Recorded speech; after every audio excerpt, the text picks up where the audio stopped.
everybody doing today? Welcome into the show. We'll start rolling here just in a few minutes. Give people a chance to get logged on.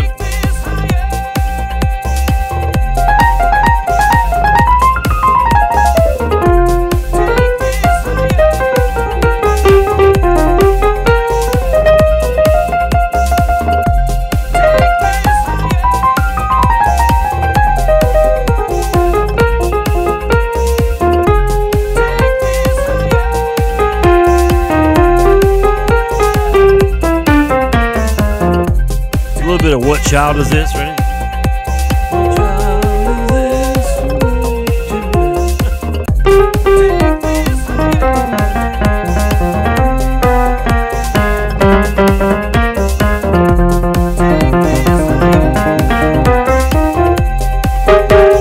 How's everybody doing today? Welcome to the show. It's time to get going here. On the vital axiom is we are zeroing in, pardon me, on Christmas. It's about to be here. I took a picture of my Christmas lights. You guys see that there in the roll-in. I took a picture of Christmas lights today because me and Sean were talking about how you really can't see. That's actually these lights behind me. The camera's just not picking them up. He said he could tell a little bit. Plus, I got that little thing going. You can probably see that a little bit better back there. But how you guys doing today? Welcome to Monday on the Vital Axiom. What is today? Let me see.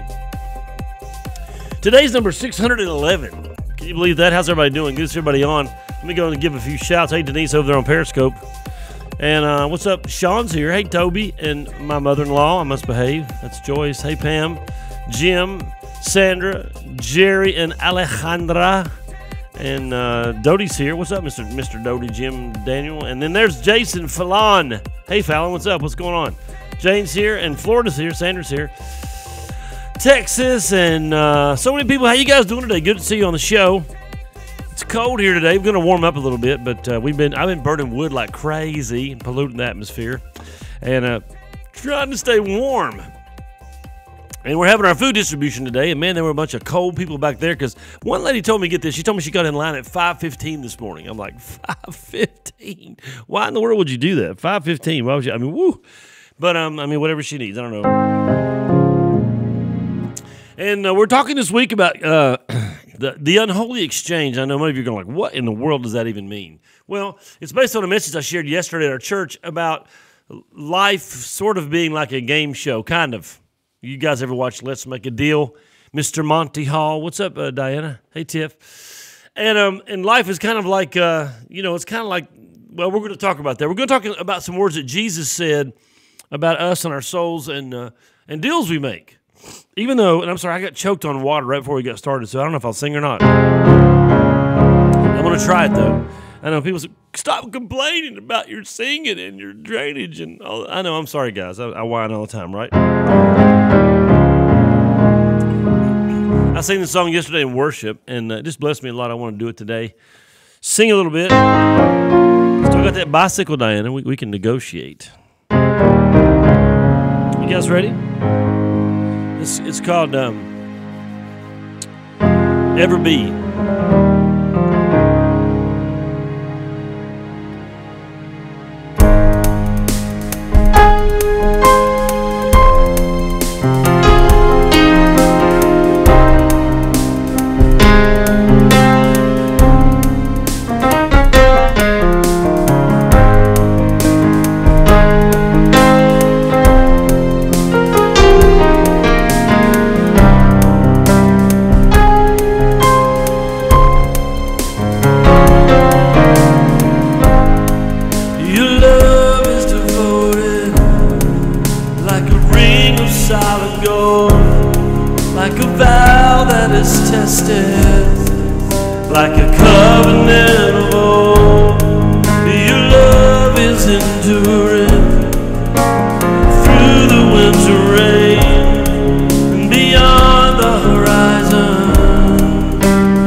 Praise will ever be on my lips, ever be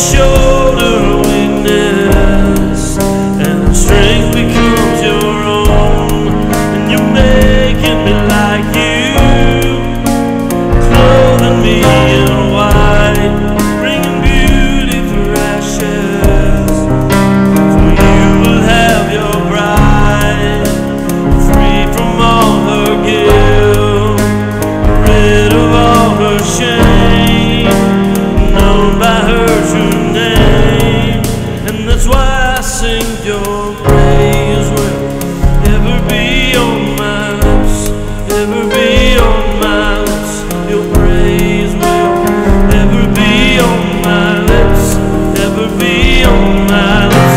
Your praise will ever be on my lips, ever be on my lips. Your praise will ever be on my lips. Oh, you will be praised, you will be praised. Angels and saints we sing, worthy are you, Lord. You will be praised, you will be praised. Angels and saints we sing, worthy are you, Lord. And that's why I sing your praise will ever be on my lips, ever be on my lips. Your praise will ever be on my lips, ever be on my lips. Your praise will ever be on my lips, ever be on my lips. Your praise will, you will ever be on my lips. Your praise ever be on my lips. Your praise will, I'll always praise you. Oh God, ever be on my lips. Your praise will ever be on my lips, ever be on my lips.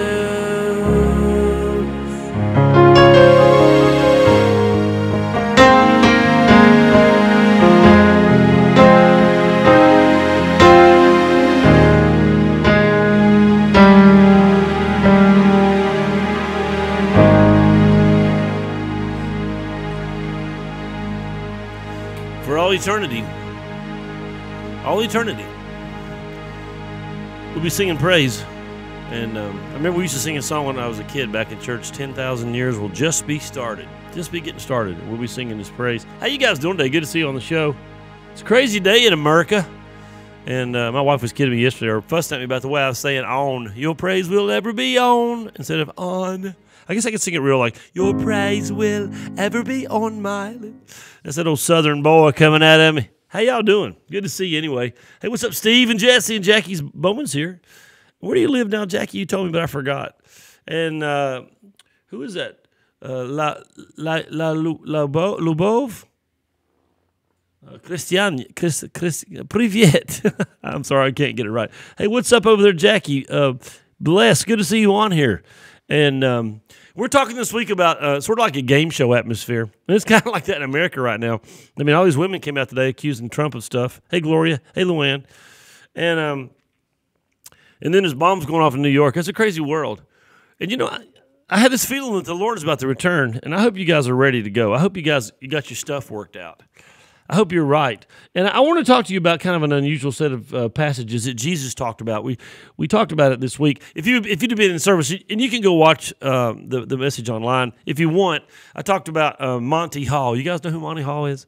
Monty Hall used to be the host of Let's Make a Deal. And it was a program where you came on dressed up like an idiot, and then he would ask you if you had certain things. If you had a toothbrush or a bobby pin, if you had that, he'd give you $500 for the bobby. I'll give $500 for a bobby pin. Somebody stand up and scream. And then he'd say, okay, now, if you give up that $500, you can pick door number 1, door number 2, door number 3. And then sometimes they would ding, ding, ding, ding, ding, ding, or it'd be wah, wah, wah, wah. They would, it was a crazy show. I loved it as a kid. Animal. I don't know. I'm not sure what the animal means, but It was a crazy show, and I loved it as a kid. And I think it's actually still on with some different hosts, but North Carolina, thank you so much, Jackie. I appreciate that. Jackie, this is Jackie on Facebook. By the way, if you're watching, we're on Periscope, Facebook, and YouTube. And I'm sorry about Periscope on Friday. Oh, nerds. Okay.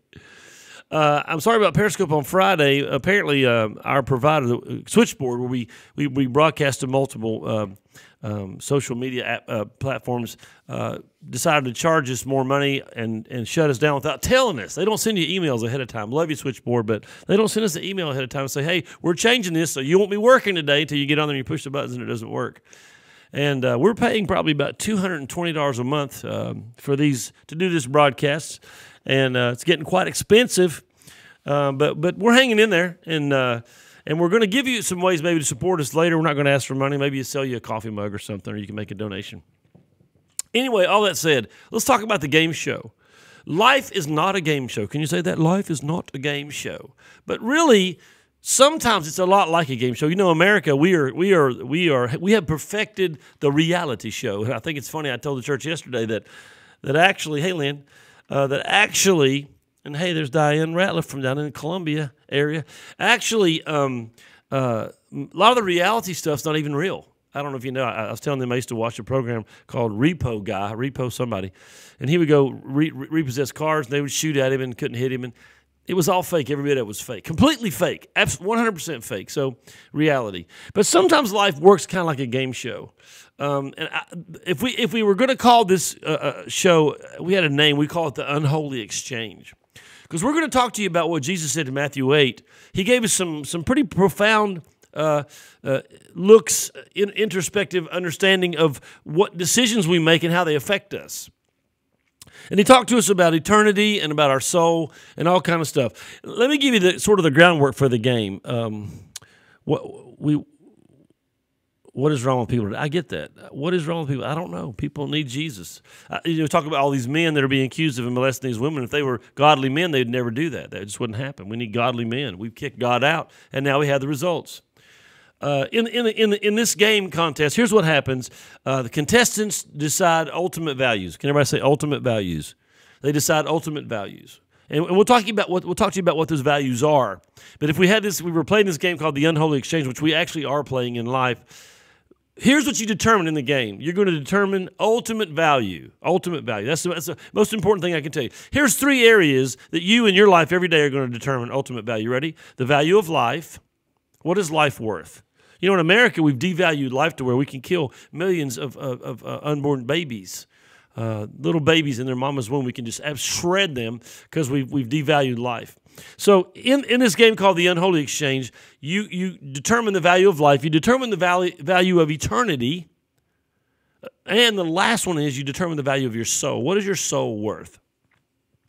And we're going to talk about that. And let me say about it, the reality of it is, if you're watching Let's Make a Deal, it's sort of a game of chance. Hey, Henry, Dubai is here. Buenas Afiwe. And we got Russia in the house, I think. I'm not sure where is that Lyubov? Lyubov. I'm not sure where Lyubov is from. You can tell us. Probably Russia. Probably maybe Ukraine somewhere. Slava Bogu, Kagdala, Bog Blagadin. And so there is no chance involved. There's no chance involved in this game. If you're playing like Let's Make a Deal, there is chance involved where, you may win, you may not, whatever draw you pick and all that. But in life, there's this whole thing about, fate. And this whole idea about, whatever's meant to be. No, sorry. No, we know that God's given us a free moral agency, free choice. And we know that if we make certain choices, we know what the outcome is. There's no chance in this game. This game of life, it's not loaded with chance. And the outcomes are declared from the beginning. The Lord says, if you do these things happen. If you do these things happen. So we know in this game of life that we're playing, it's very clear. Have you ever heard that scripture in the Bible? God works in mysterious ways, his wonders to perform. It's funny, I was going to preach on it one Sunday. So I got my Bible out, and I kept looking. I said, well, wait a minute, something's wrong. Kept looking. Turns out the word mysterious is not in the Bible, because nowhere in the Bible does it say God works in mysterious ways. It's like, woo, it's Halloween. God's like Halloween. No, he's not. God's very clear. God is very forthright. He has shown, it says in the Old Testament, He has shown you, oh man, what is good and what does the Lord require of you. So we know in this game that we're calling the unholy or the holy, but the unholy exchange, the outcomes are declared by God. God says you reap what you sow. He's very clear about it. So let's start looking. Now, we're going to pick up where just after Peter had said to Jesus, you are the Christ, the Son of the living God, right? In Mark chapter 8. And here's what Jesus begins to say. He began to teach them that the Son of Man must suffer many things and be rejected of the elders and of the chief priests and scribes and be killed.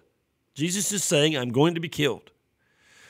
And after 3 days, he'll rise again. He's going to rise again. And then he spoke this openly before his disciples, and Peter got upset about it, took him and rebuked him. And then Jesus said this.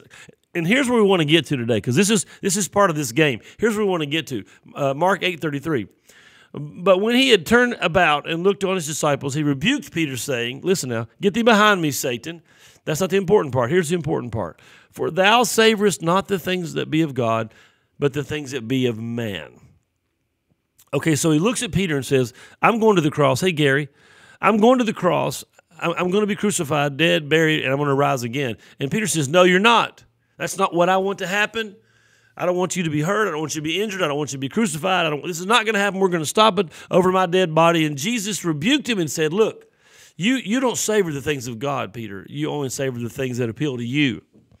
And right there is the bottom foundation of where we're laying this message this week. Do we savor the things of God, or do we savor the things of man? In this game show atmosphere called the unholy exchange, men begin to do what Peter did. They begin to value the things of man. They savor, that's the King James word. They savor or have interest in the things of man, but no interest in the things of God. Because what Jesus was saying, he's saying, I have to be crucified. That's my purpose here is to be crucified. My purpose here is to be crucified and sacrificed for the sins of man. That's why I'm here. And Peter's saying, oh, no, you don't, buddy. No, nobody's killing you. And Jesus said, hold on, man, hold on. You're confused, Peter. You don't understand. This is the purposes of God, and you're only worried about your own feelings, your own desires, what you want to happen. And so Jesus rebuked him. He rebuked him.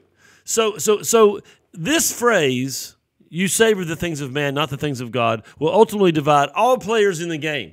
Here's kind of what we'll close with today. Let me just ask you that question. Do you, as a player in this unholy or holy exchange of life, do you savor the things of God, or do you savor the things of man? What if you were to look at your life and see where your priorities are the things of God first in your life, or are they like an afterthought?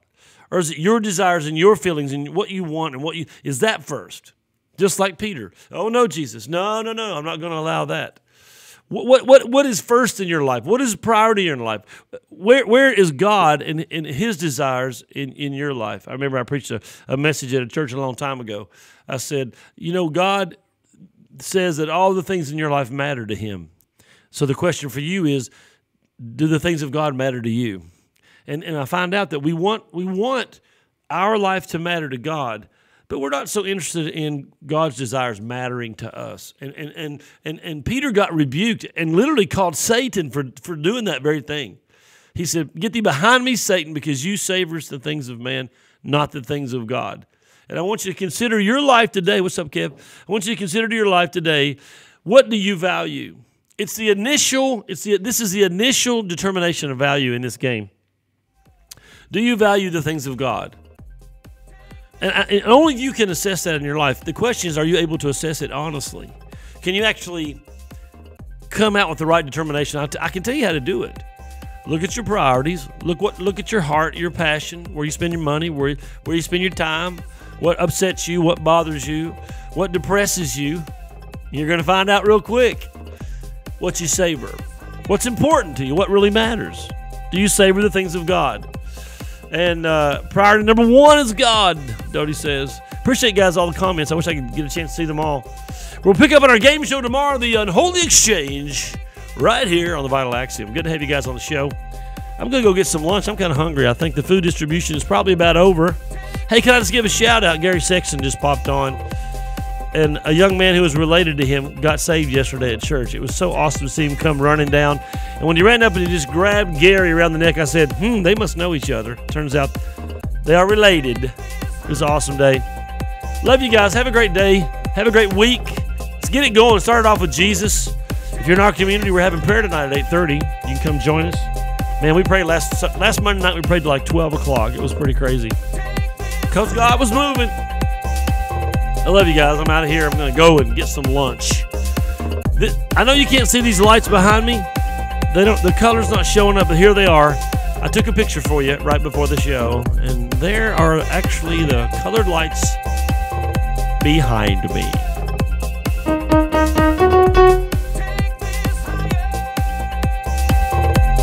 You guys have a blessed day.